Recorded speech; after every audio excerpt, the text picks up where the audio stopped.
Welcome everyone. We'll get started here right at 4 o'clock. We're almost there. Hopefully you all had a good day, busy day. Okay, well, welcome everyone. I'm Jennifer Statham from the Indian Education for All unit at the Montana Office of Public Instruction. Welcome to our 5th Advocacy Award recipient webinar with Bill Stockton. Our warmest and enthusiastic congratulations to Bill for being our 2022 Montana Teacher of the Year. I sure am excited to hear his presentation on using current tribal documents in the classroom this evening. Thank you so much for joining us. In the spirit of healing, I acknowledge and honor the original peoples of the southwestern Montana, Helena, Montana area, the Salish, the Blackfeet, Kootenai, and other tribal nations, Crow, Northern Cheyenne, Chippewa Cree, Nez Perce, Nakota, Dakota, Little Shell, Assiniboine, Shoshone, and the many indigenous people, who call it home, past, present, and future. We are recording this webinar for future use, and so you will all remain on mute for this entire webinar. Please make sure to sign in the chat and on the sign-in sheet if you are seeking renewal units. And we can double check that if for some reason you're having issues with the sign-in. The feedback survey will be open the last 10 minutes. We do read every word of them and we pass them on to our presenters anonymously. So please make sure to fill out those feedback forms. They will help us do more programming like this in the future. And also please participate fully in chat, ask questions, share ideas, resources, and of course all of the resources that Bill will be talking about tonight they're already on the resource page in the resource folder, and Joan will be putting that link into the chat for you. About the award, Teresa Veltkamp was an elementary teacher who brought all of her passion for Indian education to her career as an Indian education specialist. Teresa was one of the first coordinators and developers of the Indian Education for All Best Practices Conference. Teresa's approach to Indian education for all, as a friend said recently about her, was a very personal one. She deeply recognized the importance of relationships as a foundation for her work. Her passion was reflected in her unwavering dedication to Indian education for all, both as a teacher and as an Indian education specialist. Teresa advocated for Indian education for all, not just as a legal obligation, but more importantly, a moral one. Now, Bill Stockton. Bill Stockton is a science teacher at Arley High School and now the 2022 Montana Teacher of the Year. He has been a tremendous supporter of integrating Indian education for all in science in meaningful and tribally specific ways. He has presented his workshops throughout the state as professional development, as at Empress, and as an NESSP trainer, and at state level conferences, including at Best Practices and at several other best practices over the years. In addition, he has produced a website with background knowledge building materials in both science and the integration of Indian Ed for All, curriculum materials, and resources for teachers. We share Bill's website on our OPI Indian Ed website. Bill has also contributed to the heavy lifting for the state and helped with the development of the Montana Science Content Standards. During COVID, he showed up to several of the remote learning sessions offered by OPI Teaching and Learning Unit focused on remote science instruction to offer his expertise and support. Bill, your enthusiasm and passion for sharing resources and knowledge is so greatly appreciated, and I'm so delighted that you are our presenter tonight. Thanks, Jennifer. I just want to start by letting everybody know that there's a chance the school bell is going to go off. So don't mind that bell. And if you have any questions along the way in our presentation, please make sure that you go ahead and put those in the chat. So I'm going to go ahead and get my screen shared here.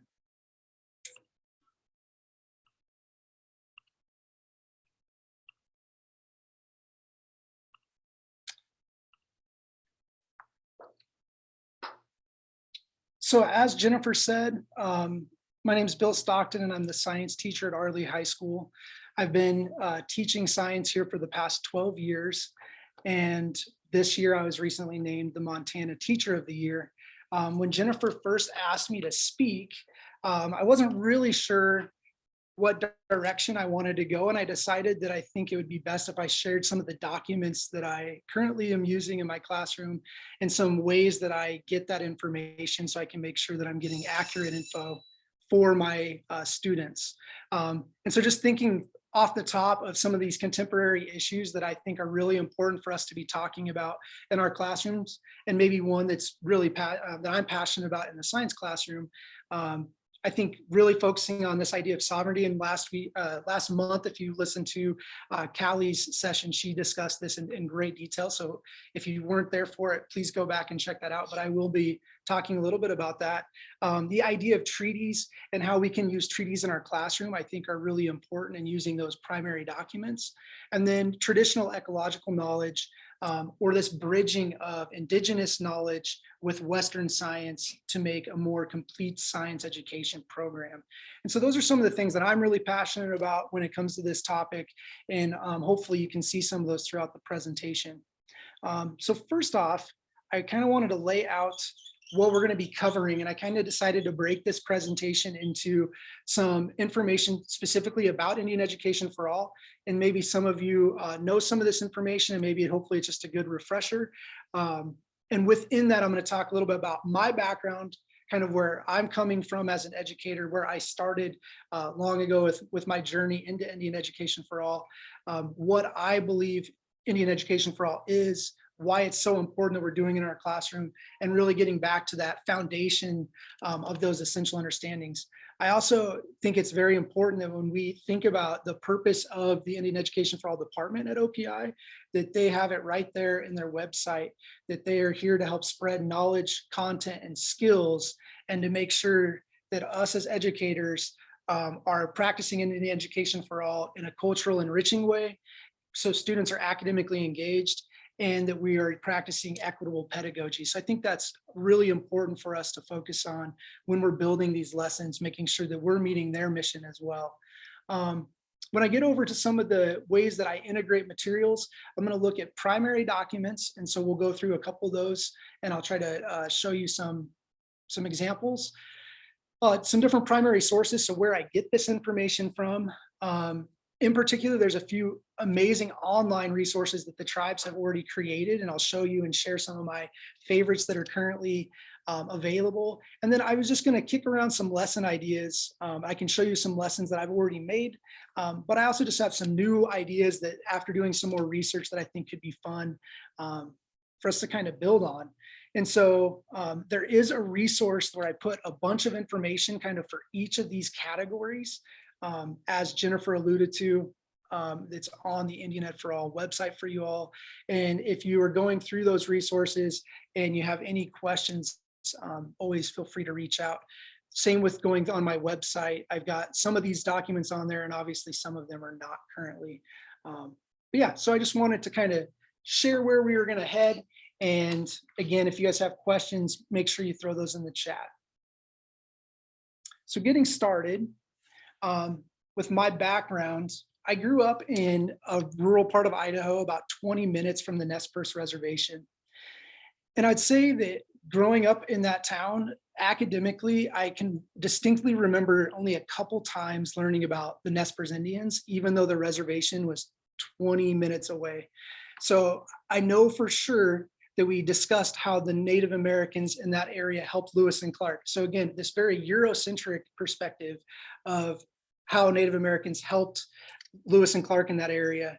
I also remember learning about the Indian Wars, and specifically the Nez Perce Indian Wars, and how Chief Joseph ended up surrendering. And I believe, and I could be mistaken, but the only thing I remember that actually came from someone of Native descent or from a tribe that I read in school was really the speech that Chief Joseph gave when he surrendered.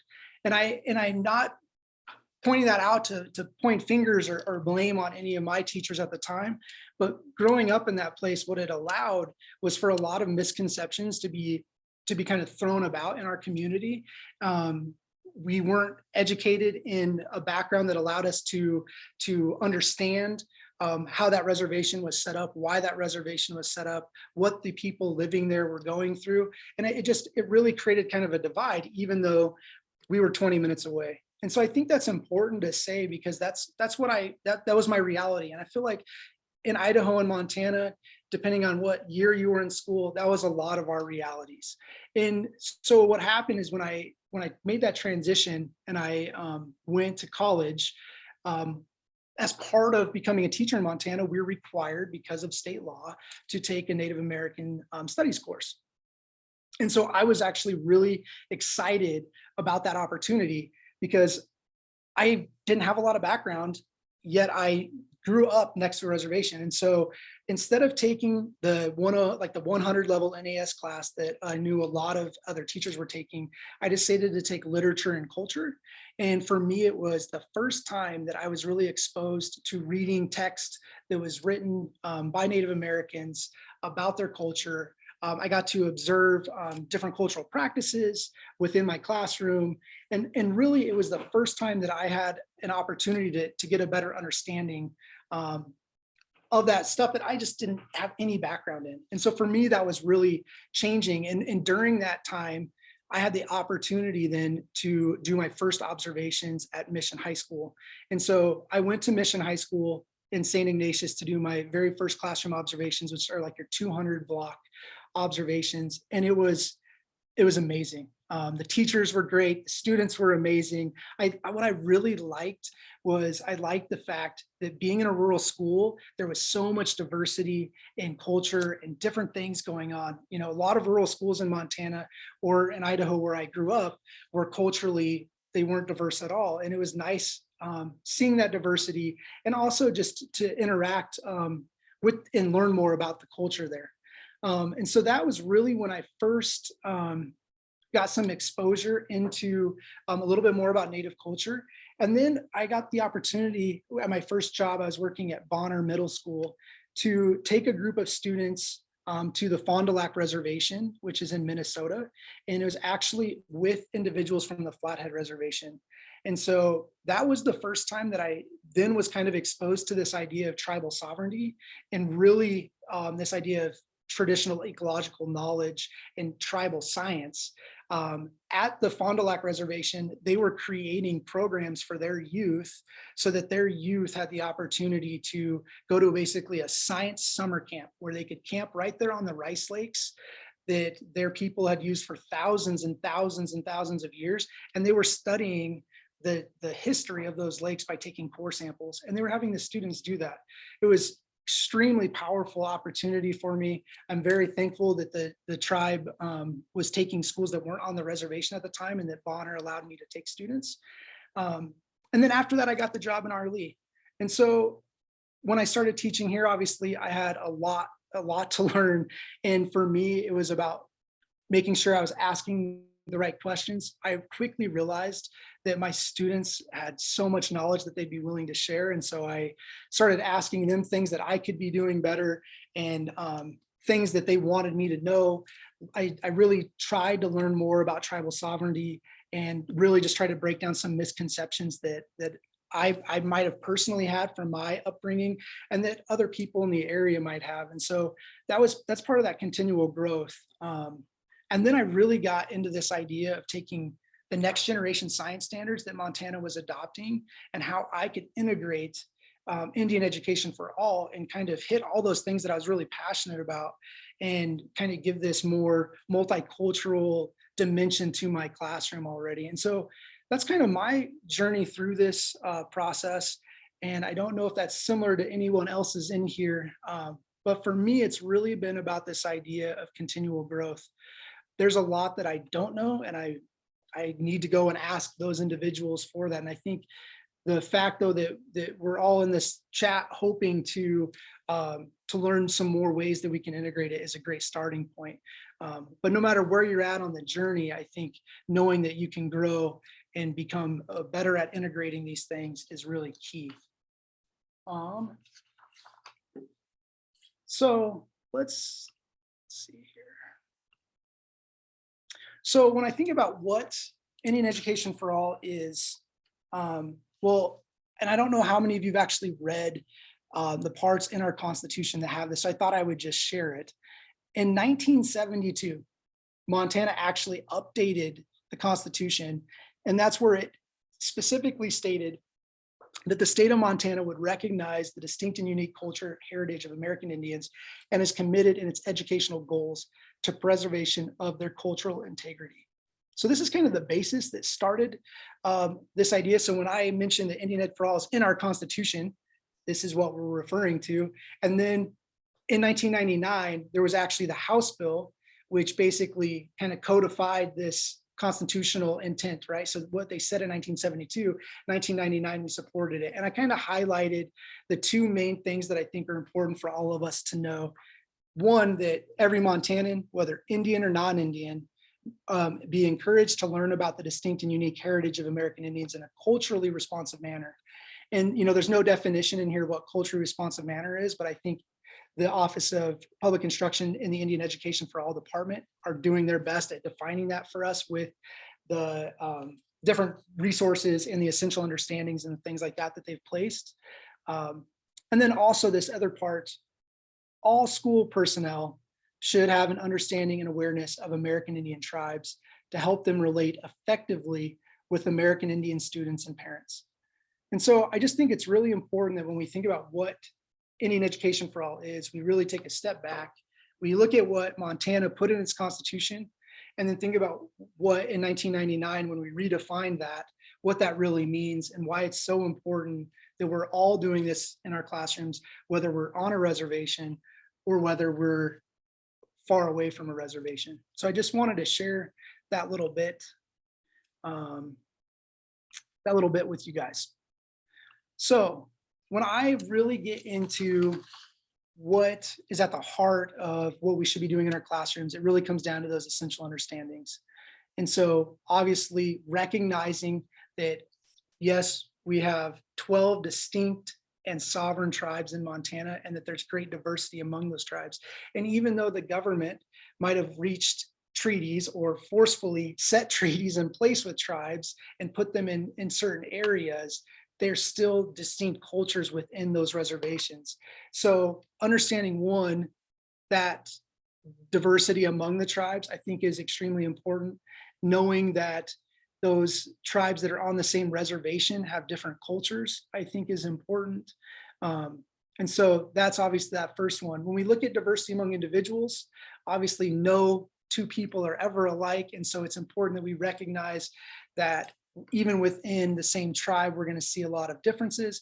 And I think it's important that we realize in Montana that 14% of all students are identified as American Indian.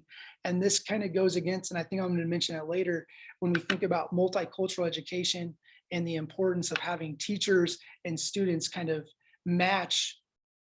We have a shortage of Native American teachers compared to that 14%. We're seeing obviously more Caucasian teachers than that. And so I think it's really important that we focus on how we can bring their culture into the classroom and make it just part of our everyday versus something just added on.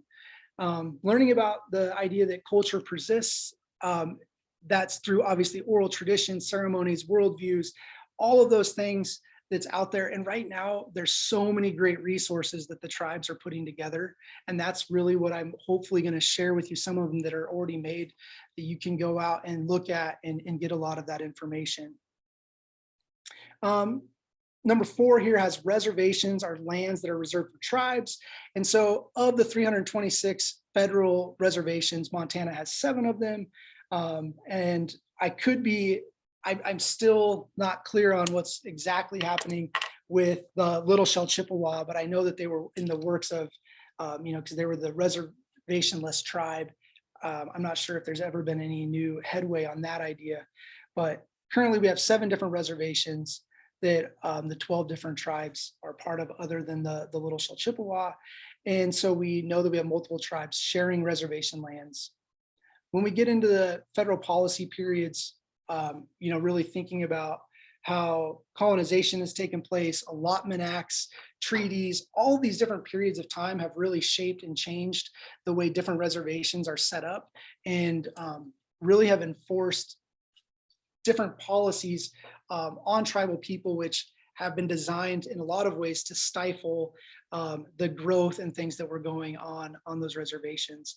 And so one great example, thinking just about allotment, is after these reservations are put in place, the state of Montana, which didn't exist at the time, is trying then to figure out ways to buy land off that reservation or to sell that land to non-native members. And so just thinking about different policies that have been put in place by our government to kind of perpetuate some of the things that that are talked about in our society, and things that could be changed for sure. Often we think of history in this setting is through the eyes of the storyteller, and that, as I mentioned, even with my upbringing, is almost always with a European or Eurocentric leaning. And so I think it's really important to start bringing in those traditional stories and having elders. And if you can't find someone in your community that's willing to do that, obviously there are a lot of resources that the tribe has made, but really changing that perspective for our students is important. And then again, that importance of understanding sovereignty and what that means. And I think, if nothing else, understanding that it's separate and independent of federal and state governments. And I think the fact that they have the ability to then negotiate with both the federal government and the state of Montana is something that a lot of people don't have a lot of background in. And so understanding what that sovereignty looks like is really important. And we'll talk a little bit about some lawsuits that have come about that really demonstrates tribal sovereignty. So I love this map. This map to me is a very powerful map. And I think it's one that really, no matter where you are from, whatever state you're from, whatever area you're from, this map should be a map that is created and shown and displayed, because it really gives us an idea of, one, the home range or the area that a lot of different tribes were using pre-statehood, really US, the US government, and then to see the land that is now set aside as reservation land. And you can see obviously that oftentimes the reservation land doesn't even match up with a lot of the land that the tribe was using traditionally. And I think that in itself, when we talk about treaties, is something that's worth noting or worth having a discussion with our students about. Showing them a map like this and having conversations is a great way to even approach this idea of tribal sovereignty and treaties and all of that information.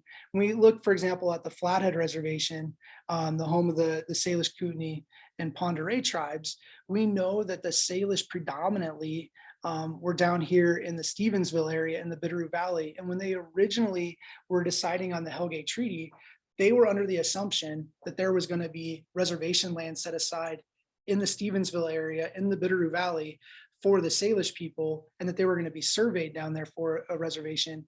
And then that the Kootenai were going to be closer to Flathead Lake and where the current reservation is. And that never came true. Essentially, the government went back on that understanding, and then they forcefully made the last of the Salish leave the Bitterroot as European settlers continue to come in and make settlements in that area. So that's just one example of how looking at this map can just bring on stories and thinking about.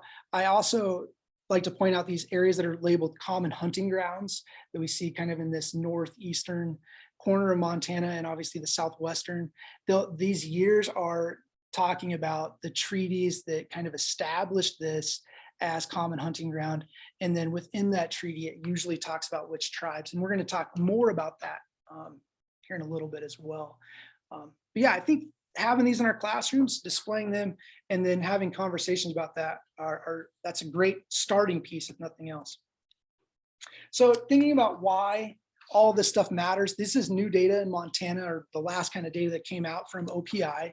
And so just thinking about why it's important that we are talking about all of our students. We mentioned that 14% of our students are American Indians, but only about 3% of teachers in Montana are American Indian. We can see that there's about a 20% difference in graduation rates in Montana and about a 3 times higher dropout rate. And so when we can try to make our classrooms feel more inviting and more inclusive and provide an education that they can see themselves in and see stories, traditional stories shared from their elders, and have those conversations with our students, that's the way that one way that we can hopefully make this data change. I will say that in the last 5 years, these dropout rates have decreased. So you can see down here, we have seen a decrease in the last 5 years. So that'd be about 2016, 17 data to 2020, or 15, 16 to 2020, from 9% to 6%, and then graduation rates increasing by about 5. So we are seeing an improvement, but the real thing that we want to see is what's going on with this gap. And I think by increasing the amount of cultural education or multicultural education that we're doing in our classroom, this could help. On this topic, I've shared a couple articles on the reference slide or the reference page that Jennifer alluded to. And so hopefully you'll get a chance to read some of those. One is written in, actually out of Billings, and it just kind of talks about this idea of the difference in the percentage of students that we have in our classrooms versus teachers that are American Indians. And then also, I've got some articles, one out of Baylor and another place, about really talking about the importance of multicultural education in our classrooms. Currently, we also had the Montana Certificate Standards and Practice Advisory Council, or CSPAC. They recently suggested making a change to our code of ethics in Montana. I'm sure many of you saw this in the news, and so I shared some different articles in there as well about this. But during their decision, they thought it was important that we define an ethical educator from being one that understands and respects diversity to someone that demonstrates an understanding of educational equity and inclusion and respects human diversity.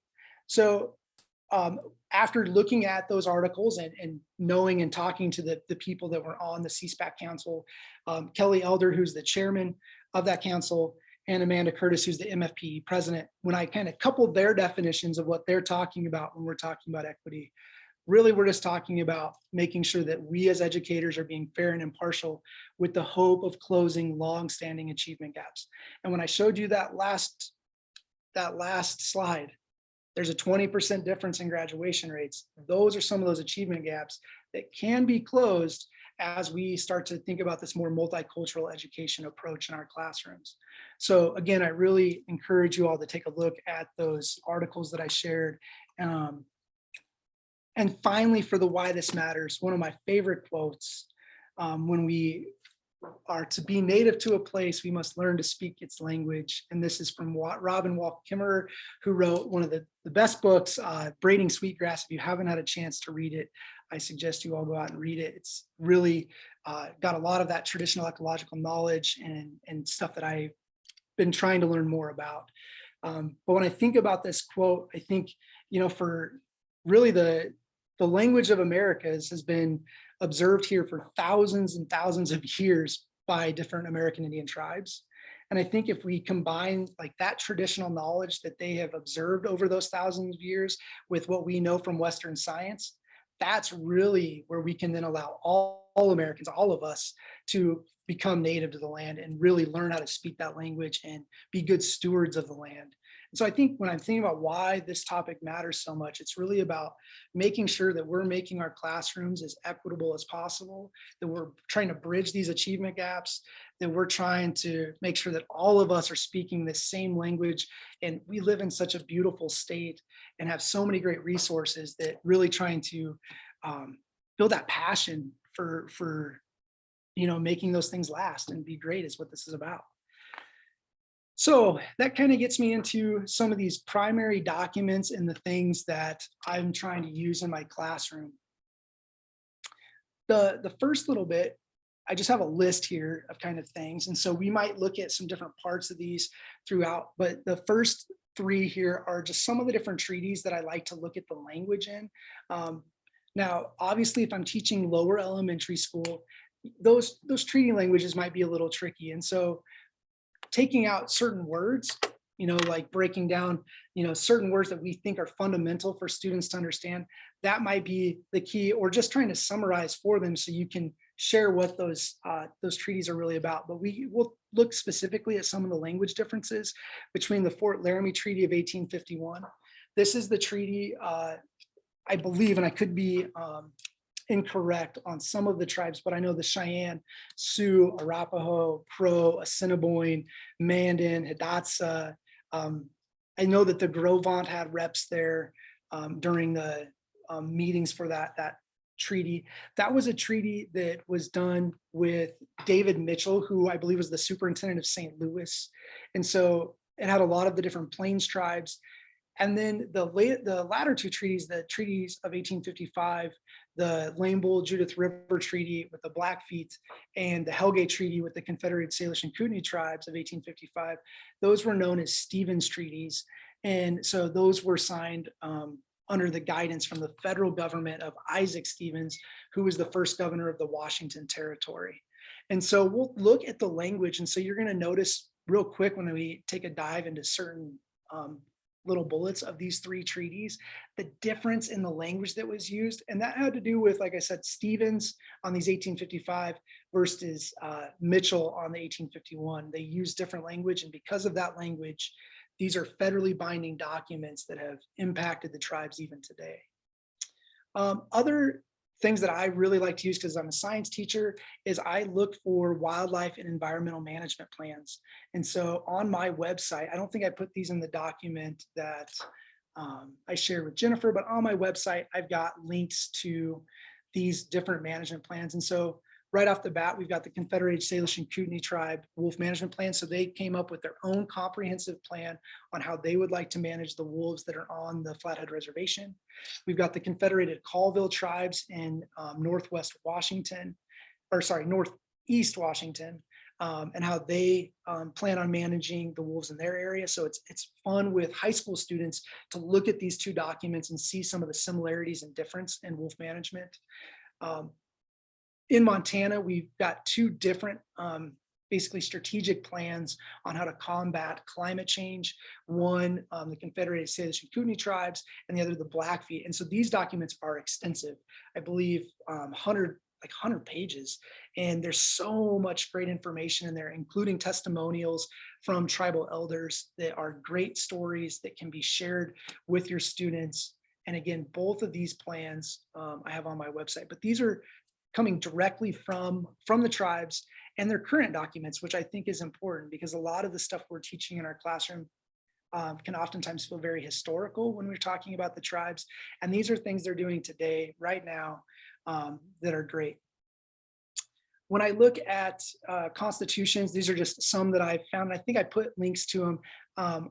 I have created a couple of documents that we use with my students that are taking the language from the Confederated Salish and Kootenai's Constitution specifically, so they can kind of get a sense of that idea of tribal sovereignty. Oftentimes in the constitutions, it also will set forth some of their kind of guidelines and things that they're governing with. And so having students see like what's important to the government is also another great way to reinforce this idea of tribal sovereignty. So we're going to take a look at these three treaties and specific language that I use when I'm talking about wildlife management and things we can think about with how the tribes handle different situations. So got quite a bit here. I don't know if you guys can see it very easily, so I'll read part of it.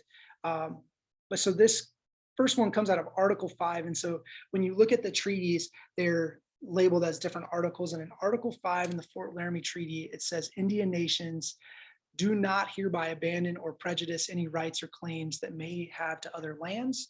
And further, that they do not surrender the privilege of hunting, fishing, or passing over any of the tracts of country heretofore described. So they do not surrender the privilege of hunting, fishing, or passing over. So this is one of those treaties, like I mentioned, that was signed with Mitchell out of St. Louis.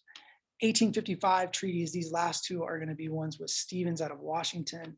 And so in Article 3 of the Lame Bull Treaty, we have parties to this treaty may enjoy equal and uninterrupted privileges of hunting, fishing, and gathering fruit, grazing animals, curing meat, and dressing robes. And then in the Hellgate Treaty, we have the exclusive right of taking fish in all the streams running through or bordering said reservation is further secured to said Indians, as also the right of taking fish at all usual and accustomed places in common with citizens of the territory and of erecting temporary buildings for curing, together with the privilege of hunting, gathering roots and berries, and pasturing their horses and cattle upon any unclaimed land. So these three articles kind of address the same idea of hunting and fishing rights. And you can see very clearly that there's some differences in the language that's used. And really the Hellgate Treaty has a lot more language about what is basically allowed based on the treaty. And again, I think it's important to understand that these treaties were created before Montana was a state. These are not treaties with the state of Montana. These are treaties with the United States federal government. And so when we look at what that means for the tribes, we're going to take a closer look at the Hellgate Treaty here. And I'm going to apologize in advance. A lot of my materials, obviously, because I teach in RLE, are from the CSKT. And so that's why a lot of what I'm focusing on comes of there. So if that makes sense. So when I look closely at this and I just kind of narrow it down to this one little clip of that Article 3, it says the exclusive right of taking fish in all the streams running through or bordering the said reservation is further secured to said Indians, as also the right of taking fish at all usual and accustomed places. So why this becomes so important is if we look at this map, I know it's kind of hard to see, we have Flathead Lake, and at the southern part of Flathead Lake where you see Polson, Ronan, the Jocko River right here, almost to Missoula, so about to this location, this is the Flathead Reservation. And we can see all of the stuff in green here is considered the Clark Fork watershed. And because it's all part of this watershed, these would be those streams running through or bordering the said reservation. And so what we instantly see is we can see that the tribe has been able then to use this language in their federal government or in their treaty with the federal government in order to basically create other water rights. And really the first one that I want to talk about is the state of Montana versus ARCO. And so what happened here is the state of Montana sued ARCO because of the mining that was going on at Butte. And so I don't know the exact year. I'd have to do a little more research of when that lawsuit started, but I do know that in 1999, CSKT, who joined the lawsuit, they were actually awarded a large sum of money because they were being compensated because there was injuries to and loss of that upper Clark Fork River Basin. And so because their natural resource was damaged and that natural resource was extremely important to Aboriginal hunting, fishing, and cultural grounds, as put forth in the Hellgate Treaty of 1855, they were awarded that money. And with that money, they've been able to start doing river restoration projects. And so I'm gonna, hopefully this link will work here. And if not, hopefully Jennifer will let me know. But this website was created when they started doing a lot of the river restoration projects. I don't know if it's been updated more recently, but just real quick, I wanted to kind of share some of the great things that they were doing. And so we can see that the restoration project area was looking primarily at the Jocko River, which is a tributary off of the Flathead River. And that's just goes right behind the school here in RLE. And there's actually a state fish hatchery on the Jocko River. And so what they're really trying to do is restore this habitat using some of the funding from ARCO and that they got in that settlement to specifically try to help the bull trout species. And so the bull trout, which is a culturally significant fish to the tribe, they're really been struggling with changes that have happened with climate. They've been struggling with, as we've had more settlement in the Jocko Valley, there's more erosion into the stream bed. We've got issues with the channel floodplain connectivity, more sediment, like I said, having a harder time getting some of those larger wood debris.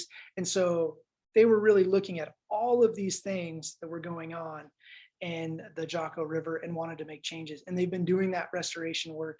They've, I think, concluded with a lot of the Jocko River work and have since moved over by Dixon, and they were working on some meanders and streams there where the river, because of ranching, had lost kind of the switchbacks that it had. And so this was all possible because of their treaty the Hellgate Treaty of 1855, and using that language in order to sue the federal government. So that's one thing that I think is really important, and that was possible because of this language. Other things that have happened in 2015, there was the Milltown water rights. And so I don't know if you guys are familiar with the Milltown area, but that's just outside of Missoula, where the Clark Fork and the Blackfoot River kind of converge there. And so essentially in 2015, the tribe and Fish, Wildlife, and Parks, they became co-owners of the water rights in that area. And so when we look at this document, the thing that I think is really important is looking at some of these differences that were going to happen. So originally, obviously, the purpose of that Milltown water area was for hydropower. And now you can see that with the tribe's involvement, they're going to switch that purpose to in-stream fishery habitat. You can see that they're changing the flow rates and the amount of water that's being used for irrigation. And so this is all happening because of that treaty language. And again, you can see that seal of the tribe right there next to Montana Fish, Wildlife, and Parks. And so this would all be waterways, the Blackfoot kind of headwaters, and then down here, that Clark Fork headwaters that are all considered not on the reservation, but they're still tribal waters because of the treaty. Going back here to this, we can also see the Flathead Reservation water rights. So what happened here, I believe this was maybe in 2017. And again, it was a negotiation that occurred because of this language with not just the tribe and the state, like the Milltown one, but also with the federal government. So I think, that just understanding that this language, the power of this language and what that is allowed is really important. The last one that I was going to show you off of that, which again kind of ties into this treaty language and protecting their waterways, is the Flathead Lake invasive mussel prevention. So if you get a chance, they have a website that's created. And I was going to show this, if I can find it, short little clip about,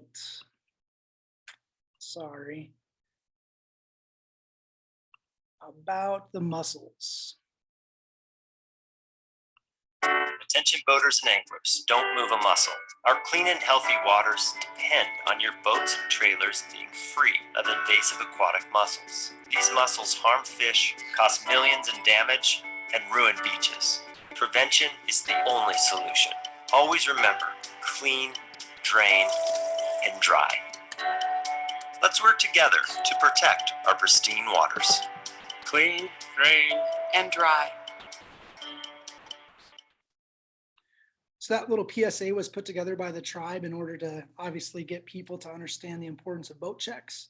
They've also created this entire website that talks about how we can stop the spread of mussels, what they're doing currently to prevent it, and what is at stake, which, again, it really comes down to that bull trout population and just the other native fish in the area, the whitefish and the West Slope cutthroats that are in the area. And so I think it's just important to see that the tribe is using their treaty language in order to try to save their environment, and it's just amazing that they've done this and put all these resources together. And I think it's important that we start using these resources to share with our students. And so here we can see just some general biology of these types of mussels and different questions that are asked. And again, this resource is available just off of their website. And so this was all part of that language in their treaty about keeping their waterways protected. So that was one way that I just think is pretty interesting to talk about when we're looking at primary docks. So when I talk about primary sources, I think it's important to kind of outline what that's referring to. And so I look at it as any video kind of report website or quote that comes directly from the tribes or tribal member. So like that last website that I shared, I would consider to be a primary source. It was created by the Confederated Salish and Kootenai tribes in order to educate Montanans and really anybody using our water. And so there's a lot of different ways to find this information. For me, what I started with, honestly, is I go to tribal websites. So I see if they have a website. And then as a science teacher, I focus heavily on looking at their natural resource and wildlife department areas. And so CSKT has their own natural resource department that has different divisions within it, and then in a separate wildlife department. And so I've gotten a lot of information and resources from there. And so you can go directly on there, and I look for documents that they've released. A lot of times the scientists will be conducting research on maybe bear populations, and they'll just have a little write-up that's on there. And I try to find those types of resources to bring back into my classroom and make sure that I specifically tell my students where that information is coming from. Obviously, if you haven't gone to the Indian Ed for All and OPI's website, there's a lot of great resources that have already been compiled there by staff. And so check those resources out. They have a lot of these primary sources. They have a great YouTube channel that has a lot of stories that you can share within your classroom. And that, again, there's links all over OPI's website for that. I also end up finding a lot of information just from newspapers in Montana, and then obviously government websites in Montana. And I try to, again, find things that are current to our students. I think what matters the most, no matter what part of Montana you're in, is sharing stuff that your kids can relate to. And we have this beautiful environment, and being able to share that with our students naturally gets them to kind of invest in that. So the thing that I wanted to really share for online resources is the updated version of some of the CSKT online resources. So I'm going to jump over here to this link. And so some of you might be familiar with the Fire on the Land and Explore the River resources. They used to be in a lot of our school libraries, and they were on DVDs. Well, the tribe has recently updated everything so that it is available online. And so I was going to start with showing you just this introduction video from Explore the River, and think of ways that you might be able to use this no matter what subject you're teaching, kind of what age. And so, yeah, let's see if I can pull this guy, and hopefully you guys can hear it.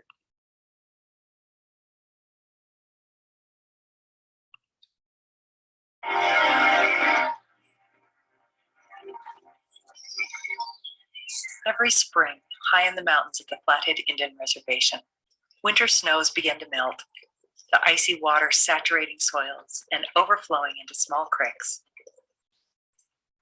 The creeks eventually converge to form the main headwater tributaries of the Jocko River, the North, Middle, and South Forks.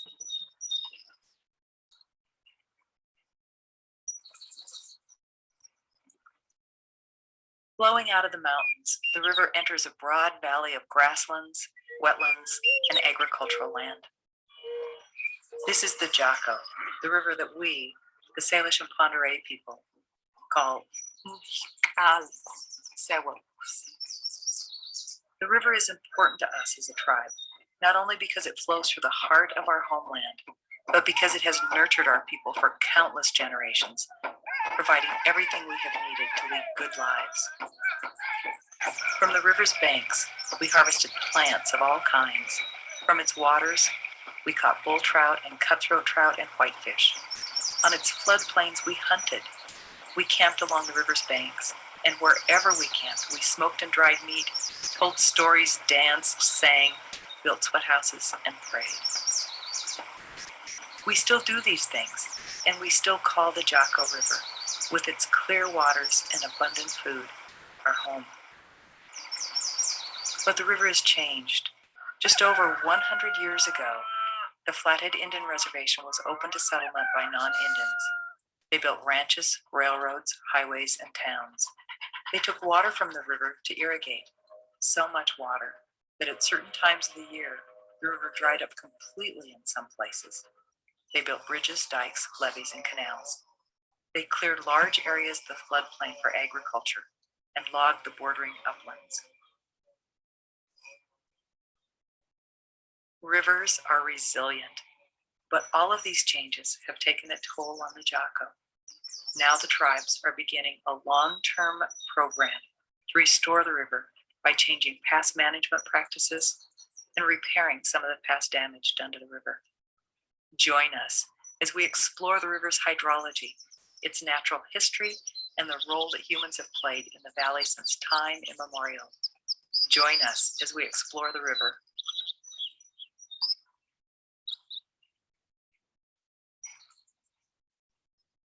So you guys can kind of see from that video,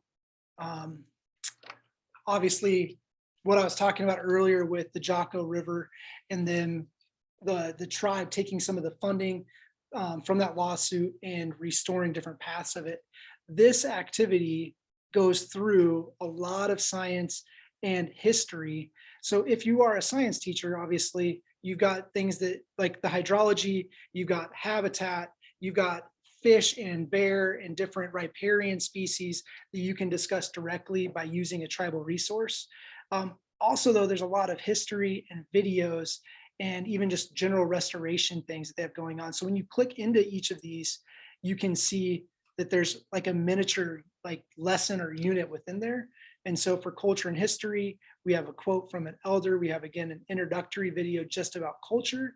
And then we have some videos about making tools. And then there's actually like a little activity about making the tools in your classroom.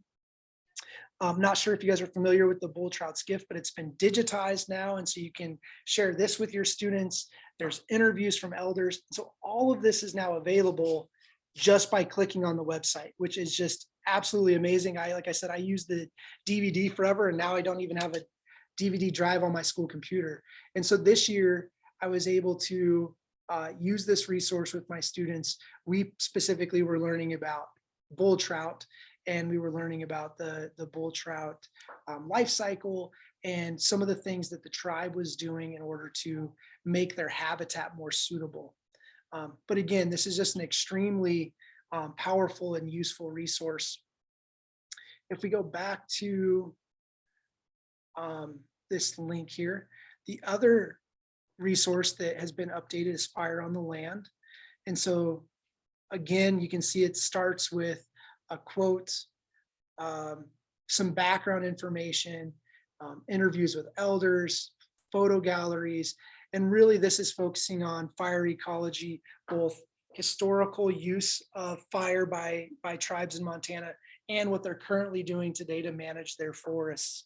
And so very powerful science that gives us that historical background, but also shows us what's currently taking place today. And again, that idea of tribal sovereignty, that the tribes are making these decisions on their own and they're doing what is best for their land. And so it's just awesome that this is available. The kind of the newest thing, and again, here's another one with maps with the Lower Flathead. The newest thing is this Living Landscapes project. And so I don't know, this was never on a DVD, so I don't know if we're as familiar with this one. What I really liked about this activity is it's not necessarily as tribally specific as some of the other resources. So you can see that it's just a comprehensive set of different cultural-based climate science resources for different Native communities. And so when you get into the understanding climate science, it kind of walks you through a steps where you can kind of select your region that you're in and see how climate is changing for that way. But it's all still through that traditional ecological knowledge viewpoint. And the videos were produced and made by CSKT. And so they're actually pretty fun for me to watch because one of my old students got to act in all of them and he was pretty excited. But you can see that there's videos with transcripts. And then once you kind of get into these different regions, so if we were doing the plateau region, we then get into an entire kind of 9 essential principles to climate science. And again, with that indigenous view kind of as the lens. And so lots of great activities. And again, yes, they're science related and they might be at a little bit higher level, but if you think about how you can integrate maybe some of the stories or the videos as a tribally, a tribe specific or created resource, I think that this could be really useful for a lot of different groups. So strongly encourage checking out the living landscapes.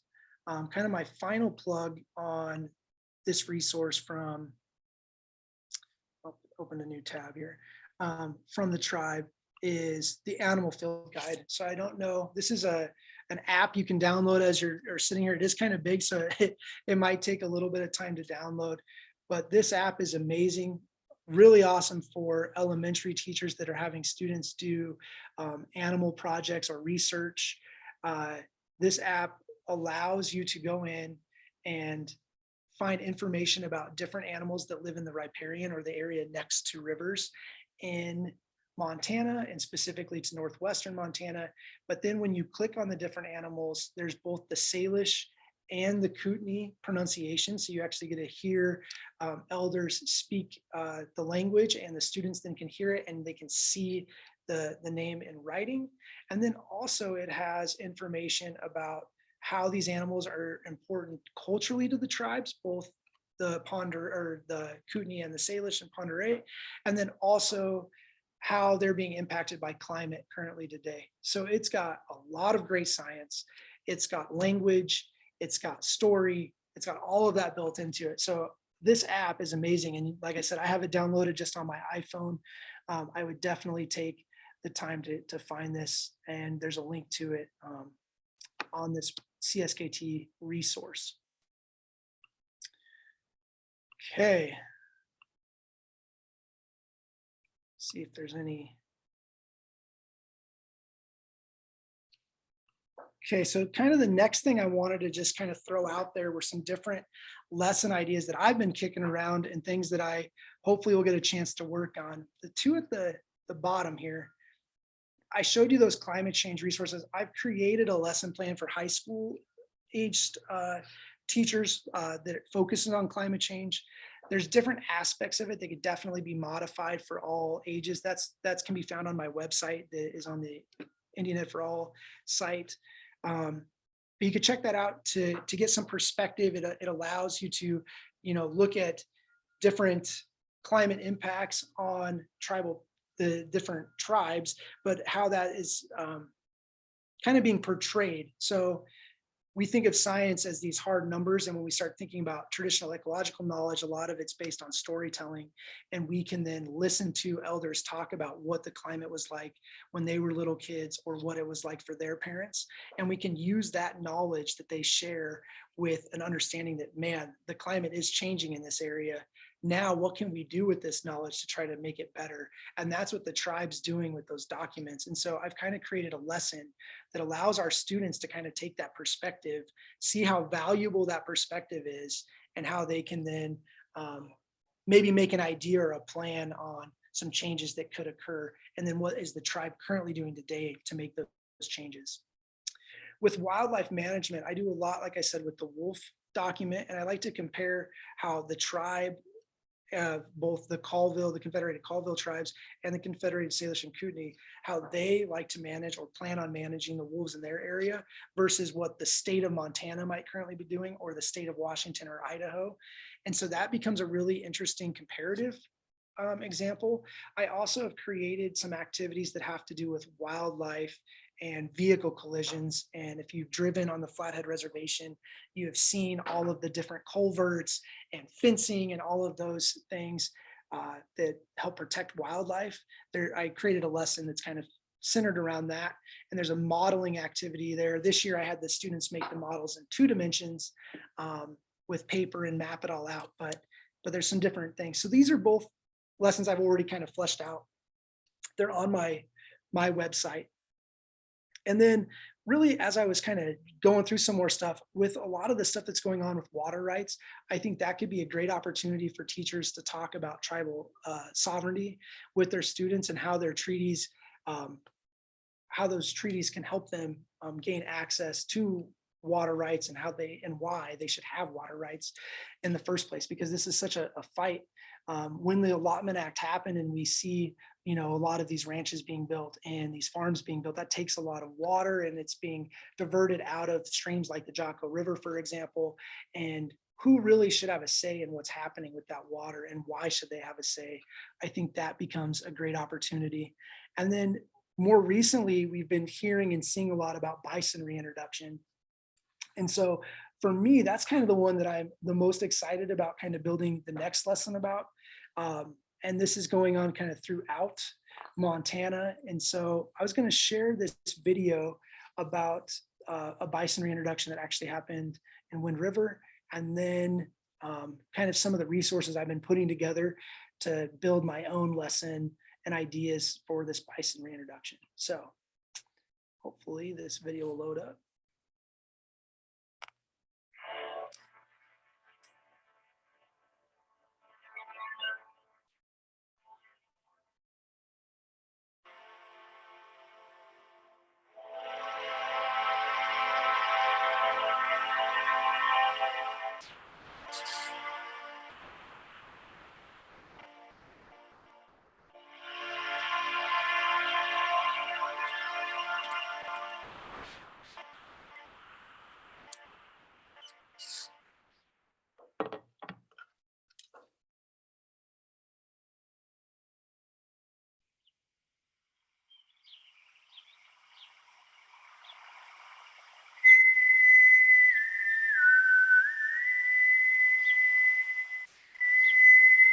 The last time that a buffalo was taken from anywhere near here was 131 years ago.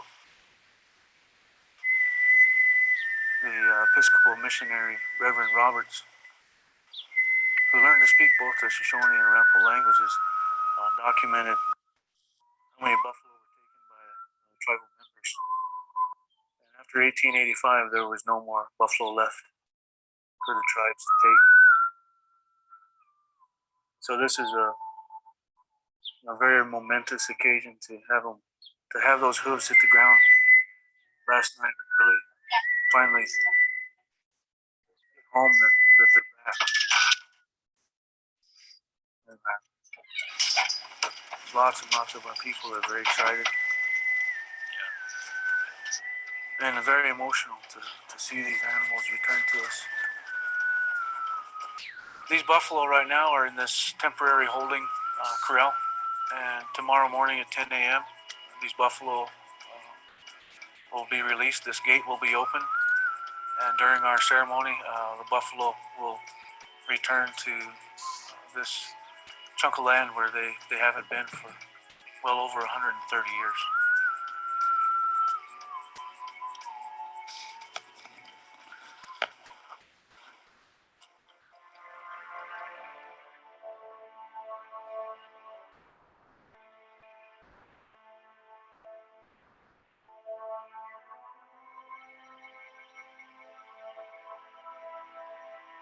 We got invited by Jason. He said, "Hey, Shoshone tribe, we got buffalo. We're gonna release them. We got pasture. Come on over." So we put in all the paperwork and we went over there. I took the kids down to go see the buffalo being released because it's once in a lifetime that's going to happen. You're not going to get another chance to do this. And so we said, we're going to go see the buffalo.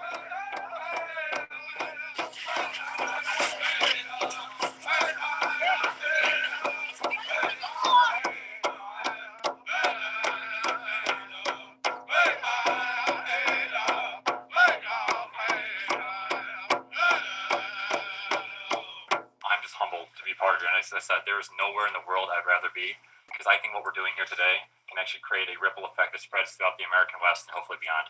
Thank you very much.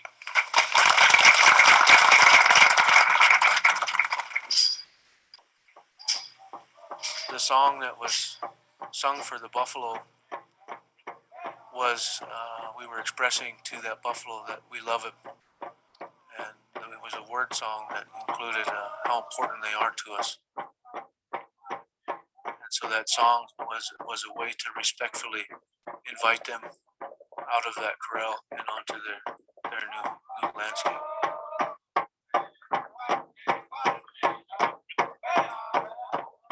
my embracing the idea was originally from a wildlife standpoint. I believe buffalo are wildlife. I believe they have to have a place on the landscape. And then as time went on and I became more familiar with the tribes and that kind of magical relationship between tribal people and buffalo, I became driven to try to figure out how to help.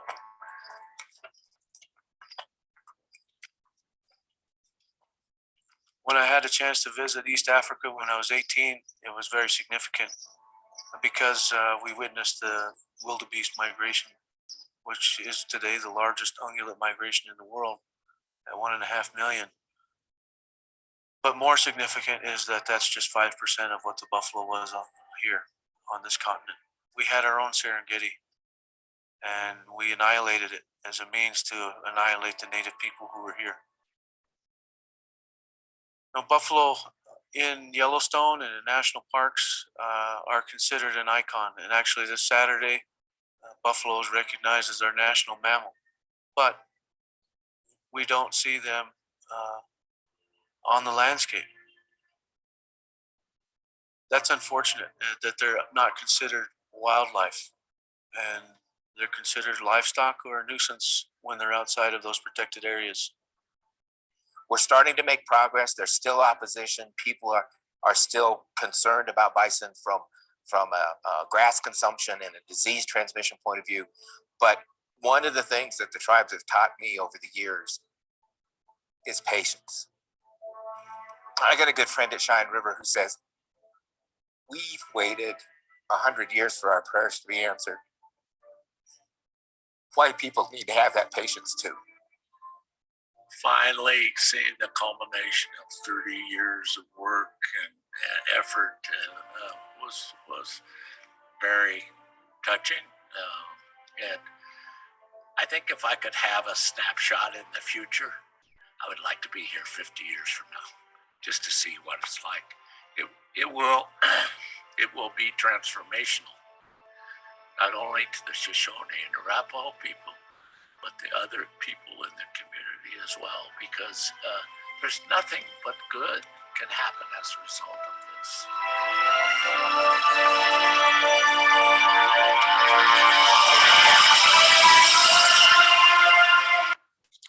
So obviously there's just a touch left of the video, but it's one of those things that I saw that video actually originally, and I've been reading in the newspaper some of the things that were going on with tribes in Montana.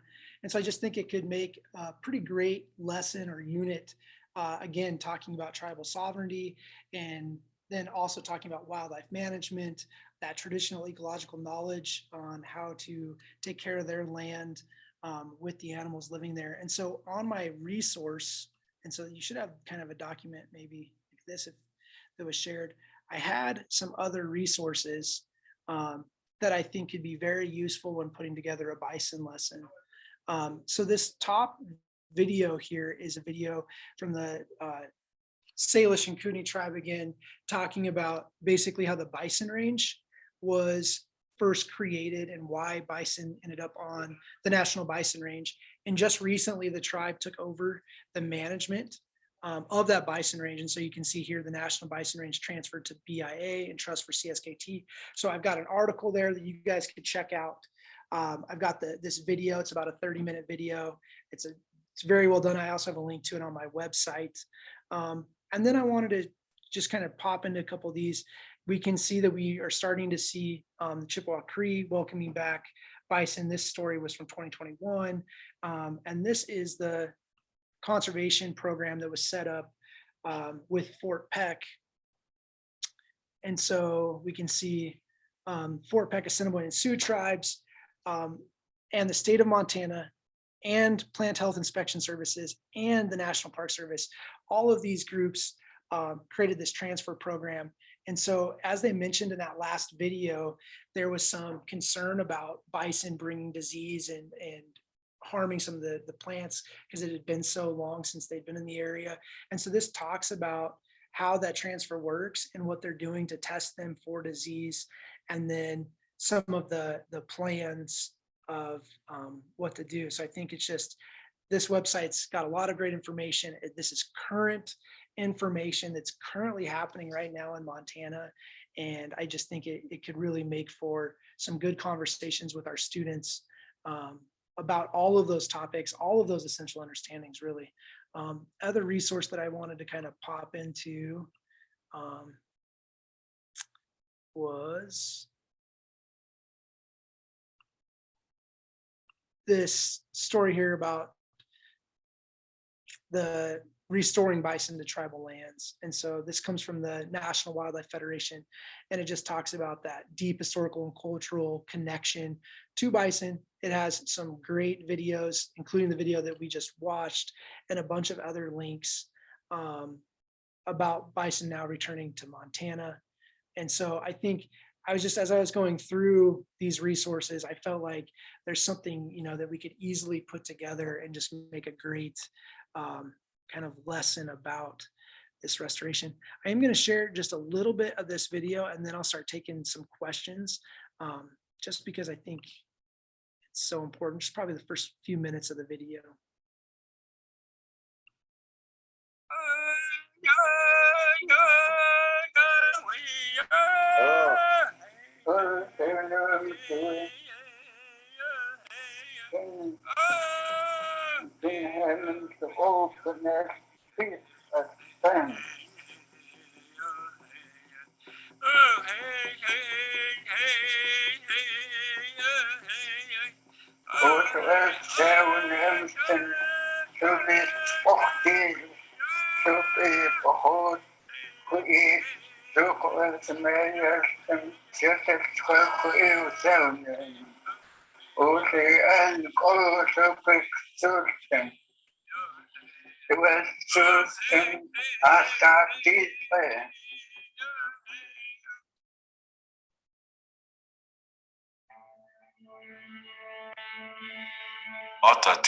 He had a relationship with the buffalo. He had a deep relationship with them. He was of the Ponderay tribe, one of the three tribes, the Ponderay, the Salish, and the Kootenai, who lived together on the Flathead Reservation in western Montana.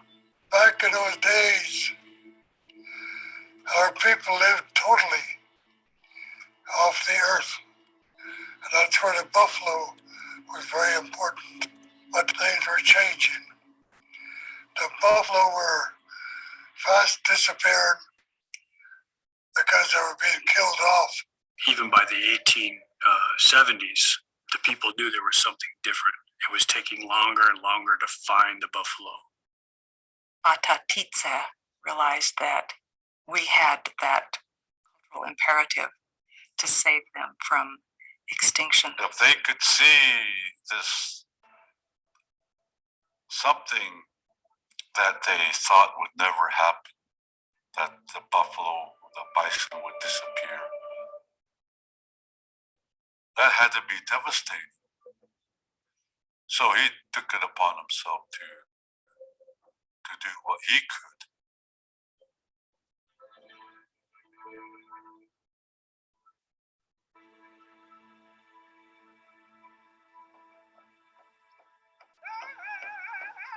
This is a story about an ancient history that, at the same time, is alive right now.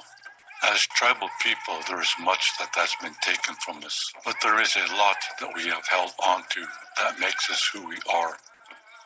Our relationship with buffalo is one of these things. There are still buffalo on our reservation, the Flathead Reservation, on land that was stolen by the federal government. This is the National Bison Range, and we have been disenfranchised from its management since its beginning. A strange irony, because the buffalo on the range wouldn't exist if it wasn't for us, and if it wasn't for Atatitsa. So I'm going to kind of stop it there, but obviously this is going to go through the history of bringing those bison onto the reservation. And then, as you just heard in the video, the land was stolen back by the federal government. And just recently, as I showed in the kind of documents here, the BIA was transferred the rights to the National Bison Range, and that's in trust of the Confederated Salish and Kootenai tribes. This is a news story from June 23rd, so of 2021. So this is just recently happening. I actually have a couple of former students that work at the Bison Range that took my wildlife biology class, so that's always exciting to see that. So yeah, so there's a lot of different, like I said, I've got a lot of resources that I'm just starting to kind of compile, a lot of news stories, some videos, and just thinking about ways that I can start having this kind of conversation about bison. And I think it would be obviously very pertinent information. So I've got some time obviously to do some questions, but before I do that though, there is one kind of last quote I wanted to share. Currently, I don't know if you're familiar, there's a lawsuit between Yellow Kidney and the state of Montana, and it has to do with Indian education for all. And former Confederated Salish and Kootenai Tribes Chairwoman Shelley Fyant, she was quoted as saying, "We need state education administrators to create a system of accountability to ensure every educator teaches the subject in a way that preserves American Indians' culture, integrity, and to ensure the money Montanans voted to invest in Indian education for all benefits every student. Now more than ever, this quality education is needed in our state." So I wanted to thank you all for listening, and then I'm going to open it up if you guys have any questions that you would like to ask, or I can show you other resources that I have on my website. But I'm going to stop sharing my screen for now, if that's okay. Yeah, so someone asked how we can find my website. So let me grab the link. I'm going to throw it right on there. It's also on the resource folder, and I'll be popping on here as soon as my computer. Yeah, no worries. So yes, I got a link right there. And then, yeah, when you get that resource folder, you should see it. It should be at the very top of my resource page. I just put my background, and it says how to integrate Indian Ed for All and NGSS. So again, my background is teaching science. And so you're going to see that a lot of the stuff on my website is going to be tailored towards mixing the next generation science standards with Indian Ed for All, which could be pertinent obviously to elementary educators and high school and middle school science teachers. But I think just in general, getting a better understanding of different ways and strategies that teachers are doing this in their classroom. When you get into the how to integrate section of my website, I also have some information given directly from tribal scientists, which really kind of reiterates that thing I was talking about traditional ecological knowledge and its place in our classrooms and why we should be sharing it with everybody. Actually, I was wondering, Bill, could you expand a little bit on what traditional ecological knowledge is? Yeah, so I mentioned in one point, I think that for thousands and thousands of years, Native Americans have used this land, and they have been a part of this land, and they have seen and experienced things that a lot of us never have or ever will. And I think their telling of what has happened on the land and how they respect and give back to the land is something that can be shared and kind of brought alongside Western science. And so oftentimes when I think of traditional ecological knowledge, I think of, a lot of this information being passed on from elders through storytelling. And then when Western scientists see it, they instantly say, this is not science because there's no data, there's no numbers. And what I'm suggesting, and what I think we all need to do, is take that traditional knowledge that humans need answers to questions, and we need to find solutions and kind of bridge them together, because there's already a lot of answers out there. Just like with the fire on the land activity, tribes had traditionally been burning and restoring land through fire, and now going away from those practices doesn't make a lot of sense. So I think that there can be this melding of what European science, Western science is bringing, and using that knowledge that we already have from the indigenous cultures that have lived here forever. And I think that is what's so great about using the resources from CSKT, because that's exactly what they do. They have all of this great history, And right next to the history, they have a section that's the science behind it. So they have seen that what they've been doing forever is supported by Western science. It's just now they have that language to share. And so that's why those resources are so valuable to me and what I do. And I think just for people in general, as they look through them, can be really useful. Thank you. There is a question in chat. It says, I've noticed that many Native people use the word buffalo. In college here in Montana, they were big on making sure we knew we have bison and not buffalo. Is this a cultural language difference? I would say it's definitely a cultural language difference. I personally refer to them as bison as well, knowing that buffalo from a biological standpoint are technically in Africa, but a lot of Montana tribes use the word buffalo. So I would say it's tribal. It's that diversity amongst tribes, diversity amongst individuals. It is called the National Bison Range, which now really should be the Confederated Salish and Kootenai Bison Range. And so, yeah. All right. The next question is, what are some Indigenous ways of knowledge that could be introduced into large-scale lecture-type STEM college courses? Physics and engineering pedagogy and content are heavily rooted in Western traditions, and I don't know of a good way to even start or what topics could be relevant, especially without falling into broad stereotypes. Great question. Yeah, that is a great question. Thanks for that question. I think you're right. I think physics especially and engineering is largely based on Western traditions and Western science. And so if we think about some of the, I'm just off the top of my head, thinking about like structures and the reasons that teepees were designed the way they were designed, or when you get into the fire on the land and you learn about the fire horn and how they could preserve the coal and all of that, there's a lot of engineering things that were being built with that traditional knowledge that was able and allowed them to make their lives a lot easier at the time. And I don't know if there's one way to just dive into it, but I think that maybe thinking about that engineering piece and the structures and the things that were already being built could be one place to start. I would then honestly think about ways that you could reach out to some of the tribes and maybe get some more information on things that they know about that obviously I don't know about. But I really appreciate your question too, that we want to make sure that we're not following into these broad stereotypes. And so being a little more specific about what tribes we're doing and naming those tribes and why they were doing those things, I think is one way that you can avoid kind of that overgeneralizing the stereotype, really focusing on making sure to state the tribe name or the member of the tribe that shared that information with you. I wish I had a better answer, but physics is a tough one. I would like to suggest the book Blackfoot Physics by David Peat. That was a life-changing book for me, and really, really beautifully, David Peat is a physicist, and he comes into a wonderful, wonderful relationship with the Blackfoot people in Canada.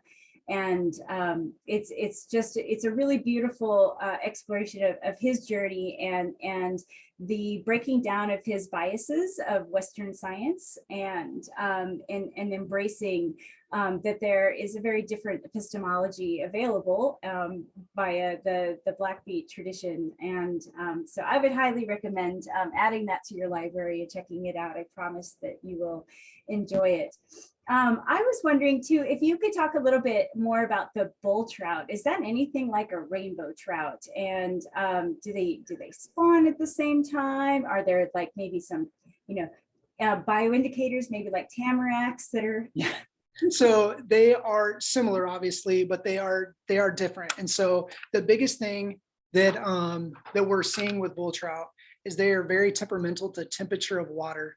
So when they spawn, they need the temperature range to be pretty close, like within a few degrees all the time. And it's a fairly cold temperature. And so when we're talking about them getting into their headwaters, like on the Jocko River, on some of these tributaries, what's happened is as water levels have really decreased with irrigation, the temperatures of the water have increased. Rainbow trout actually can spawn at a warmer temperature. And same with a lot of these invasive trout species. So they end up spawning at a warmer temperature. They then become more prevalent in the spawn or in the streams, making it harder for the bull trout to spawn. Also a big issue in the lake is lake trout. And so lake trout are an invasive species that are in Flathead Lake, and they like to eat all of these little trout.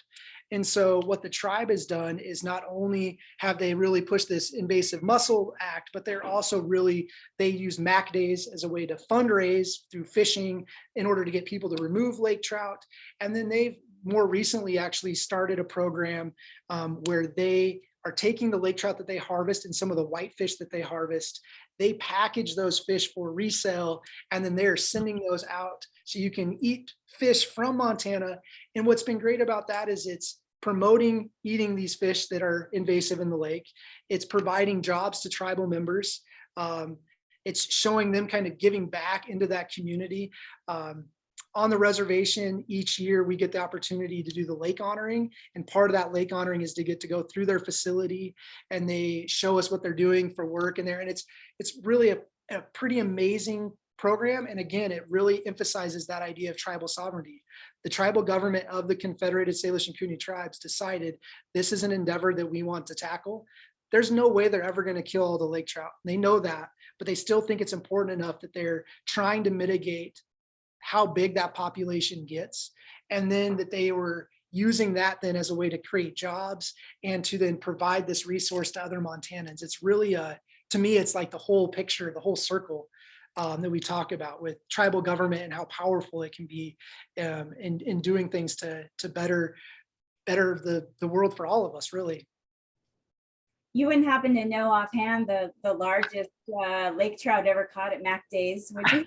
I don't know offhand, but at the very end of the video, they were actually at the facility where they harvest a lot of the mussel video. They were at that facility there, and it's I don't remember the largest one, but I know every year we bring students and they explain that there's 1 million lake trout in the lake, and the kids are always kind of mind blown.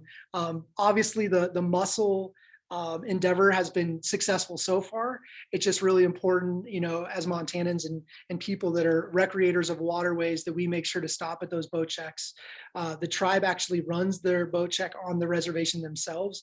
I personally know from going through checkpoints across Montana that the tribe inspects my boat a lot more thorough than some of those state ones. No offense to any state employees, but I just think I think it's really important, and it really shows again how important the fishery system is to their culture, and that they're going to invest their resources, their money, their time in preserving it, and that we all get a benefit because of the work they're doing. And I think that is really important. Awesome. One very last quick question and answer. If I am an elementary teacher, do you have any strategies for me to adapt this information tonight to my classroom work? Yeah, I think really just having a more open dialogue about the indigenous cultures in Montana and what the indigenous cultures in Montana are currently doing. I think oftentimes when we look at a history book, one, it's not told from the perspective of tribes. And so that instantly creates this Eurocentric perspective for them. Two, the other issue that we run into is it always acts like Native Americans are in the past. It's this historical perspective. So I think having an open dialogue about what's currently going on in Montana, both culturally and on reservations and with tribal people, is one way to start it. And that can be just having a conversation with the students, or when you are introducing a new topic, finding a way to incorporate a tribal resource into that topic, or finding a new news, like I ran into all those bison stories when I was just on my news feed. And when I saw those, I instantly was thinking about ways that I could try to share those with my students, because it's really hitting on that idea that culture persists today, which is one of those essential understandings, and why it's so important to just work that into our everyday discussion in our classrooms. Well, I just thank you so much for all that you shared tonight, and for your perspective, especially as was such a well-deserved honor of the 2022 Teacher of the Year. And just as a reminder that this is recorded, and I will be posting the recording hopefully no later than afternoon tomorrow. So please feel free to share this video, with your colleagues, anyone that you think might find it useful. I would also like to bring up a few other things. One is that the feedback survey is open. Even if you are not seeking renewal units, please do complete that for us. This form remains open for 24 hours, and then I will close it, and then we'll send that feedback to Bill as well, again anonymously. And please move your calendars to pencil in, save the date for the Indian Education for All Best Practices Conference, May 14th, 15th. And as we know more information, we'll be putting that on our website. Also, our last ethnobotany workshop is going to be with Mariah Gladstone on March 1st. So again, you can check out our website. I also have some information on the resources, so you can attend that. All of the ethnobotany webinars have been recorded, and they are also all available in a playlist on our Montana OPI Indian Education YouTube channel.